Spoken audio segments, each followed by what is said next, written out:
Welcome back to the daily current affairs. So ఈ రోజు మన డైలీ కరెంట్ అఫైర్స్ లో ఫస్ట్ క్వశ్చన్ వచ్చేసి best state sports promotion award goes to which of the following state. So recent గా sports కి సంబంధించి ఒక award ceremony జరిగిందనమాట. సో అందులో best state for sports promotion చేసిన బెస్ట్ స్టేట్ ఏది అని చెప్పి ఒక అవార్డు ఇచ్చారు. సో ఏ స్టేట్ కి వచ్చింది? That is Madhya Pradesh best state for sports promotion. And మన సెకండ్ క్వశ్చన్ వచ్చేసి nPROUD initiative is launched by which of the following state. So recent గా ఎన్ప్రౌడ్ అనే ఒక ఇనిషియేటివ్ చేసిండ్రు.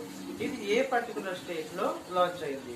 దట్ ఈస్ ఇన్ కేరళలో లాంచ్ అయింది. అసలు ఎన్ప్రౌడ్ అంటే ఏంటి? నథింగ్ బట్ ఏవైతే మెడిసిన్స్ అనేవి ఎక్స్పైర్డ్ అయి ఉంటాయో అటువంటి వాటన్నిటిని కూడా కలెక్ట్ చేసి వాటిని డిస్పోజ్ చేస్తుంది. ఈ యొక్క పర్టికులర్ ఏం తో స్టార్ట్ అయింది ఎన్ప్రౌడ్. అండ్ మన థర్డ్ క్వశ్చన్ వచ్చేసి which of the following country joined the OPEC. So recent గా ఏ కంట్రీ ఒపెక్ అనే ఒక ఆర్గనైజేషన్ ది జాయిన్ అయింది?